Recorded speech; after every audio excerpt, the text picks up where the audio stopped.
President Trump. He's on the road tomorrow. He's traveling to Michigan. Yeah, well, this is something that when we were covering President Trump during the campaign, he brought up repeatedly, wanting to take a tougher stand on immigration. And as part of this 100 days coverage, we were able to talk with those senior officials about how that impacts us here in North Carolina, not just undocumented immigration, but also the recent concerns over those student international visas revoked. Obviously, that's something that impacts us in the Triangle. I had a chance to speak one-on-one with Border Czar Tom Homan about the impacts of that in North Carolina.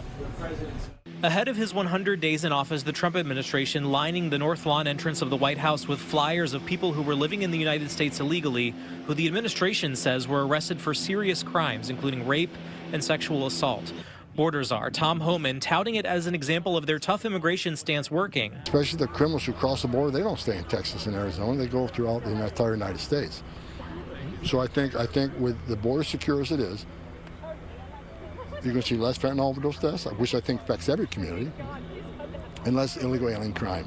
But recently, the Trump administration has faced criticism for targeting legal immigration, specifically students. Multiple international students from UNC, NC State, and Duke having their visas revoked, only for some to have them reinstated. Here's what Homan told us today. One of the criticisms have been it didn't seem that there was any rhyme or reason as to why these specific students were targeted. Kind of, what's your take on that with the decision to revoke those visas? I know there's a CVIS problem with the computer system problem. I think they've addressed it. But bottom line is, if you come here to study, you come here on a visa, there are certain rules you got to follow. If you break the rules, you're going to go home.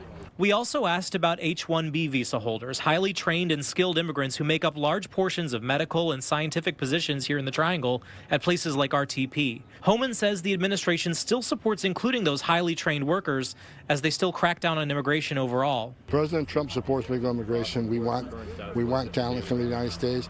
Remember, during his first administration, he put an immigration proposal out that talked about coming to the country based on merit, but there's still room for moms, dads, sons, daughters, and families. But I've said many times that we had to plug the hole first. You got to plug the hole before, you keep bailing out water from the boat, but plug the hole first and start bailing out the water. I think if you look at who we're bailing out, we're concentrating on public safety threats and national security threats, and the data proves it.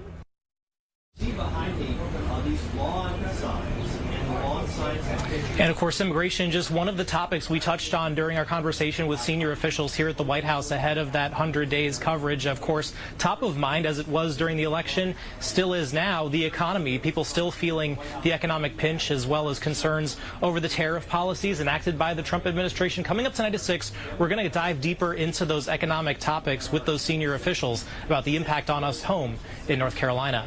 Reporting live at the White House tonight, Tom George, ABC 11 Eyewitness News. Yeah, new angles every hour. 6 o'clock, we'll focus on the economy. Tom George, side by side with the White House press corps there on the North Lawn this evening. Tom, thanks.